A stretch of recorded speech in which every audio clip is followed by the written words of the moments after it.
अस्सलामुअलैकुम, मैं अफसर मैसूरी। नाजरीन इकराम, आज शहर मैसूर में वाक़िए राजीव नगर, जहाँ पर एम्बलम स्कूल एक इदारा है, वहाँ पर इफ्तारी का इंतज़ाम किया गया, जिसमें साबिक़ वज़ीर और आली जनाब अलहाज तनवीर सेठ साहब मौजूद रहे। यहाँ पर स्कूल की तरक्की और इस इदारे की फ़लाह व बहबूदी के लिए बहुत सारी बातें कही गई। उनके दरमियान जनाब चांद साहब और आदिल महकरी साहब भी बहुत सारी बातें कहीं। तो आइए सुनते हैं इस इदारे को लेकर, इसकी तरक्की और फ़लाह व बहबूदी को लेकर उन्होंने क्या कहा है। सबसे पहले शहर मैसूर के तमाम मिलत इस्लामिया के अफराद को है ना बिलखुसूस माह रमज़ान की मुबारकबाद पेश करता हूँ। आज जिस मुकाम पर हम और आप जमा है, इसकी एक तारीख़ लगभग 30-31 साल पहले जाती है। जमीयत खुदादाद ट्रस्ट, तो जमीयत खुदादाद ट्रस्ट एक तारीख़ लगभग 30-31 साल पहले जाती है। ज़िम्मेदार अहबाब शहर मैसूर के PM सईद साहब जो MP रहे लक्षद्वीप के, और उनके साथ मेरे वालिद मरहूम अलहाज अजीज़ सेठ साहब शहर मैसूर में तालीम और अस्पताल को लेकर जमीयत खुदादाद ट्रस्ट से ये सिलसिला जारी हुआ।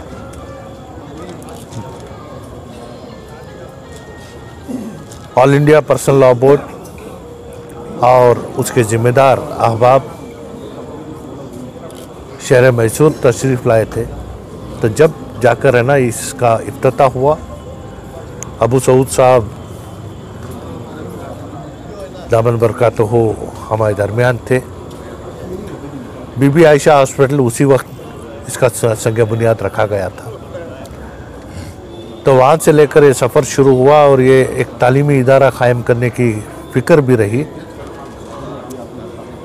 मैसूर अर्बन डेवलपमेंट अथॉरिटी जो मूडा है, मूडा से एक CA साइट तलब कर जब लिया गया, ये नरमले के मशान के पास है ना, इनको है ना CA साइट दी गई थी।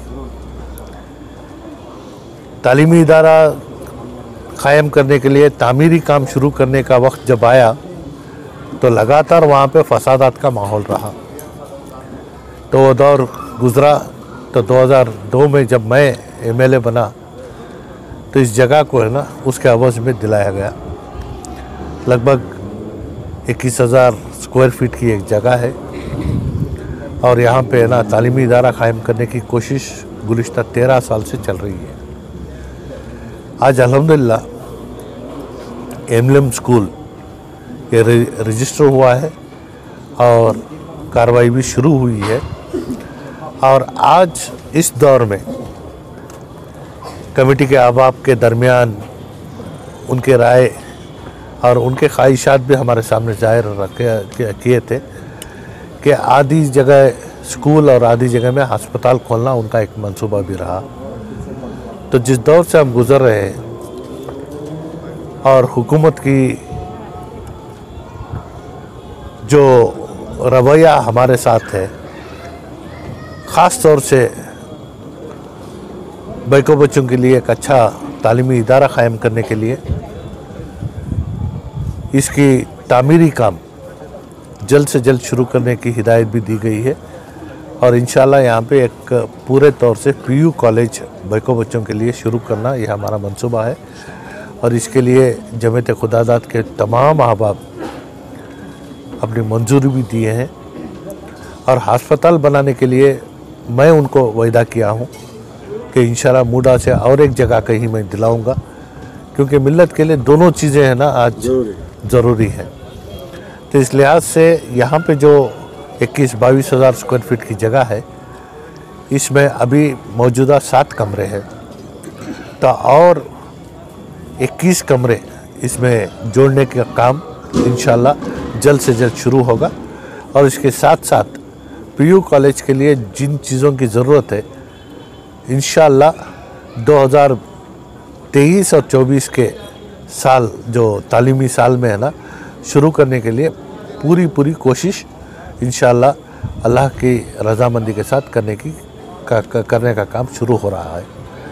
सर, पिछले दिनों हमने अखबार में देखा था, आप एक सीनियर औक़ाफ़ के मेंबर होने के नाते आप लोगों सबने बैठ के रियासत कर्नाटक के जो वफ़ के जो बड़े हैं चेयरमैन हैं, उनके साथ बैठकर एक मीटिंग की थी। एक बात कही थी कि हर एक अज़ला में जहाँ पे वफ़ की जायदाद है जो वीरान पड़ी हैं, वहाँ पर मुस्लिम बच्चियों के लिए स्कूल कॉलेजेस का इंतज़ाम करते हैं। ये बात सिर्फ बातें तक हुई या कुछ इस पर अमल भी हुआ? नहीं, देखिए, इसमें बारीकी के साथ अगर हम देखें, औक़ाफ़ का मसला या औक़ाफ़ का जो मतलब है ये ना किसी क़ानून में है, ना बेशक हमारे लिए एक क़ानूनी दायरे में हम काम कर रहे हैं, लेकिन औक़ाफ़ की जो बात आती है ये आप सल्लल्लाहु अलैहि वसल्लम के ज़माने से चलता आया है। और इसमें वाकिफ़ जो है, जो जगह अल्लाह के नाम पे है ना एक मकसद के साथ दिया जाता है, तो उस मकसद को ज़िंदा रखना भी है ना, मंसूबे वाकिफ़ को ज़िंदा रखना, ये हमारे ऊपर एक फ़र्ज़ है। तो इस वजह से जहाँ कहीं भी तालीम के लिए जगह दी गई है, इसकी शनाख्ती करने का काम शुरू हुआ है। दूसरी बात यह है कि बारीकी के साथ अगर हम देखें तो मैं रेवेन्यू डिपार्टमेंट से एक ऑर्डर निकला है, जो मैं जब वज़ीर औक़ाफ़ रहा, जब कि है ना औक़ाफ़ी जायदाद के लिए चेंज ऑफ लैंड यूज़ की ज़रूरत नहीं है। तो जो भी मकसद हो हम उसमें है ना जो चीज़ चाहे वो कर सकते हैं।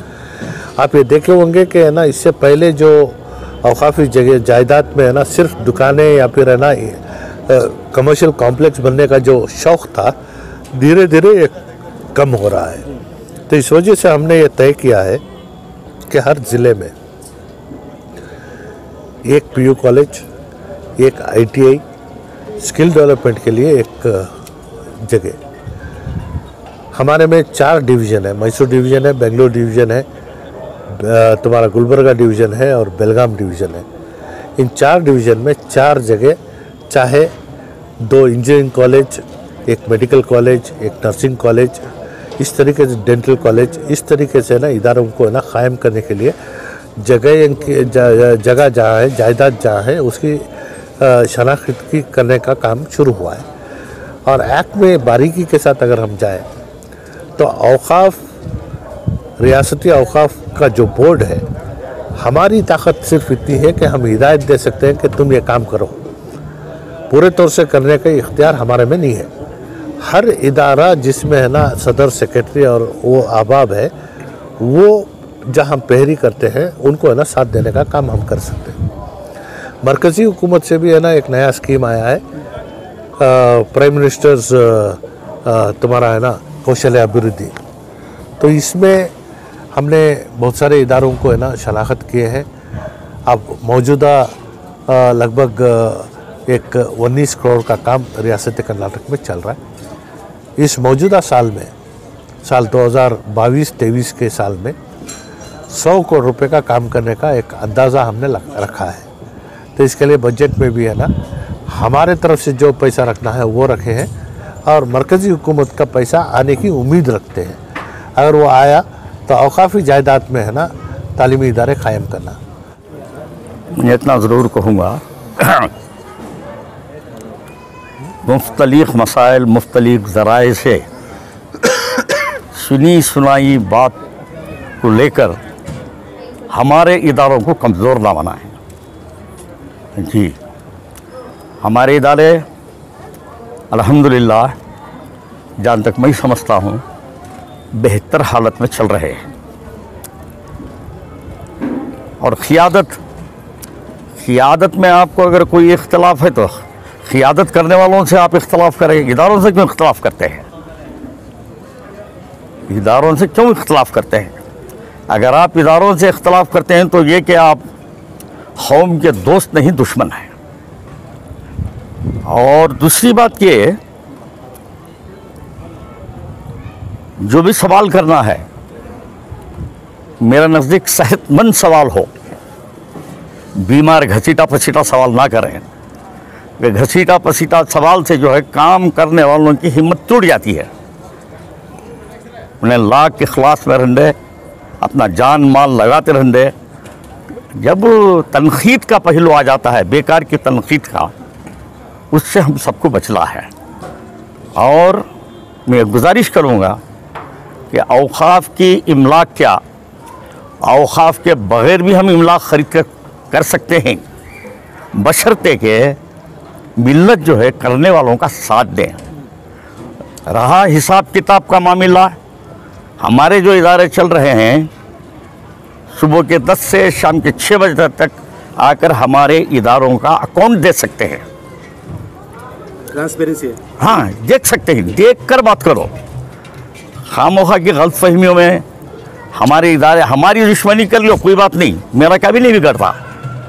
चांद की अगर आप जी वो करते हैं, इसका कभी नहीं बिगड़ता।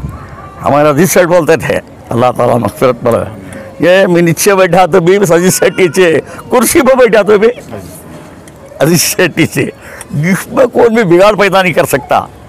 तो आप जो भी कर लें, अल्लाह ताला जो हमसे काम लेना है वो लेकर रहेंगे, बशर्ते के काम करने वालों के अंदर इखलास हो, अल्लाह का डर हो, अल्लाह का खौफ हो, और इस बात की नीयत करें कि इस समय नामो नमूद को मैं नहीं कर रहा हूँ, बल्कि मेरी मिल्लत के लिए जो हालात इस वक्त है, मेरी मिल्लत के लिए मुझे कुछ करना है, कर कर मरना है, कर कर मिल्लत के लिए कुछ कर कर मरना है। मिल्लत के लिए कुछ कर कर मरना है तो सबसे पहले इखलास होना चाहिए। हर वक्त अल्लाह को सामने रखें, अल्लाह का खौफ दिल में रखें। ये क्या चीज़ है, इससे बड़े बड़े काम भी अल्लाह ताला तुम्हारे से लेंगे। सर, एक शहर मैसूर के मशहूर और मारूफ शख्सियत हैं आप। मैं मारूफ तालीम जो है, तालीम जी आपके माहौल में खासकर मुसलमानों के लिए कितनी ज़रूरी है? 100% ज़रूरी है जी। इसलिए कि चाहे वो कोई भी कौम हो, क्राइम जो है बे इल्मी की बुनियाद पर फैलता है। ये क्राइम को रोकने का कोई दुनिया के अंदर कानून नहीं है, समझे। नबी करीम सल्लल्लाहु अलैहि वसल्लम ने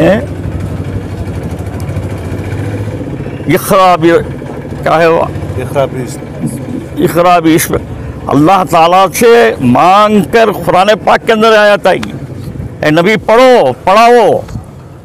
इसके माने ये कि मिल्लत का हर फर्द पढ़ा लिखा होना चाहिए, और पढ़ा लिखा हुआ तो फिर कोई क्राइम पैदा नहीं होगा। अगर पढ़ा लिखा नहीं है तो जहालत की दुनिया में चले जाएगा।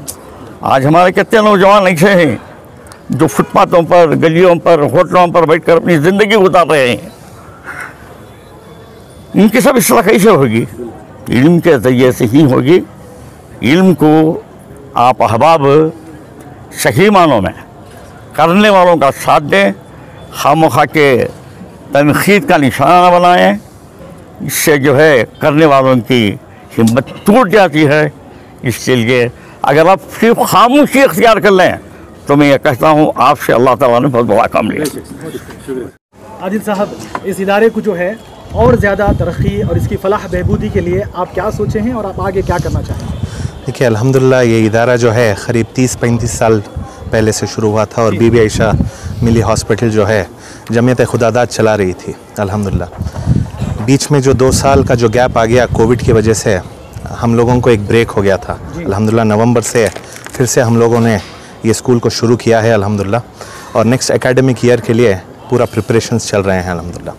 जैसा कि सेठ साहब ने कहा कि यहाँ पे जो है एक प्री यूनिवर्सिटी कॉलेज और डिग्री कॉलेज खोलने का इंशाल्लाह मंसूबा है। मैं समझता हूँ कि जो आप लोगों ने जो हिजाब के बारे में जो सवाल पूछा, मैं समझता हूँ कि एज एन एजुकेशनिस्ट मैं समझता हूँ कि एक बहुत अच्छा मौका है हम लोगों के लिए कि इस दौरान जो है हम लोग अगर डेवलप कर सकते हैं इदारा, तो मैं समझता हूँ कि सारे के सारे जो स्टूडेंट्स हैं हम हमारे तरफ हम लोग ले सकते हैं।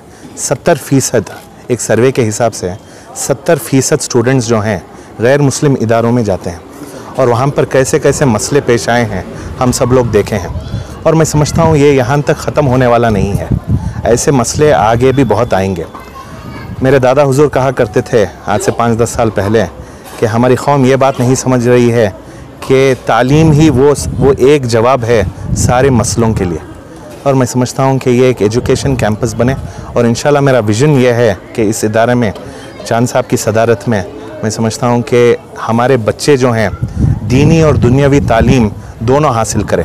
इंशाल्लाह एक हाथ में कुरान रहे और एक हाथ में इंशाल्लाह इंजीनियरिंग डिग्री रहे, इंशाल्लाह ये मंसूबा है। तो मैं समझता हूँ कि एक अपॉर्चुनिटी है जो हम लोग अगले 3-4 साल में इंशाल्लाह इसको बखूबी निभाएंगे। सर, आप बीइंग एडिटर जी, मसरूफियत के बावजूद ये जिम्मेदारी आपको कैसे लग रही है? मैं समझता हूँ कि देखिए, it is all about priority, you have to prioritise the work. तालीम के सूबे में कभी ना कभी मैं आना ही था। मेरे वालिद साहब करीब 30 साल से जो है इस सूबे में हैं। मेरे दादा हुजूर MES जो है उन्होंने वो चलाया बहुत से साल।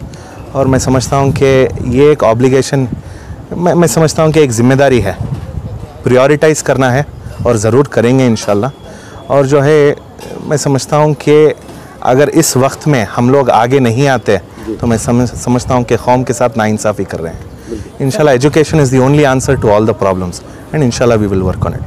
सर, आप बता रहे हैं इस इदारे को जो है पिछले 30 या 21 बरस अरसा हो गया है सर, मगर आपको नहीं लगता कि इसमें जो है तरक्की में इसकी ताख़ीर हुई है? नहीं, 30-35 साल जो मैंने बोला, जी सर, जमीयत खुदादाद जो इदारा है 1986 में उसकी तामीर हुई। बीबी आयशा हॉस्पिटल जो है 30 साल चलाए हैं। ये जो इदारा है CA साइट, मैं समझता हूँ कि पिछले 4 से 5 साल से ही हम लोग यहाँ पे चला रहे हैं। इस जी कंस्ट्रक्शन वगैरह होकर अल्हम्दुलिल्लाह मैं समझता हूँ लास्ट 5 से 6 साल में हम लोगों ने मेहनत किया है। हाँ, बीच में बहुत से रुकावटें थे और लास्ट 6 महीने में मैं समझता हूँ कि उन रुकावटों का हल भी निकाले हैं अल्हम्दुलिल्लाह। अगले 3 साल हमारे लिए एक बहुत ही इम्पॉर्टेंट टाइम फ्रेम है और मैं समझता हूँ ये 3 साल में बहुत डेवलपमेंट वर्क्स चलेंगे इंशाल्लाह और इसके पीछे हम लोग बहुत मेहनत कर रहे हैं इंशाल्लाह। आपके साथ वज़ीर तालीम जो हमारे साबिक़ वज़ीर तालीम होने की हैसियत से ये हमारे रुकन असम्बली में है, इनका जो है इस इदारे को ख़ास कर किस तरह आपके साथ ताउन रहा है? मैं समझता हूँ कि सिर्फ ये इदारे नहीं बल्कि सारे जो सूबे कर्नाटक में जो हैं उनका एक जो है एक गाइडेंस रहता है और ये मैं समझता हूँ कि हम लोगों पर है कि हम उनका फ़ायदा कैसा उठाएं। मैं कभी ये समझता हूँ कि it is the responsibility of the institutions to go and take work from him. और मैंने कुछ जो 1 महीने पहले मैं जब उनसे जाके बात किया, मैंने ख्वाहिश ज़ाहिर की कि मैं PU कॉलेज खोलना चाहता हूँ इधर इंशाल्लाह। तो उन्होंने कहा कि you have to start very early. वो एक गाइड रह चुका है हमारे लिए, मेरे लिए एक गाइड हैं और इंशाल्लाह मैं समझता हूँ आगे हम लोगों को उनका फ़ायदा उठाना चाहिए और ज़रूर करेंगे इंशाल्लाह। और इसी तरह हमारे इस न्यूज़ चैनल को आगे ज़्यादा से ज़्यादा शेयर करें और आप लोगों की क्या राय है इस इदारे को लेकर, इस इदारे की तरक्की और फलाह बहबूदी को लेकर आप हमें अपनी राय कमेंट्स बॉक्स में ज़रूर पेश कीजिएगा। तब तक के लिए अस्सलामु अलैकुम व रहमतुल्लाहि व बरकातुहू।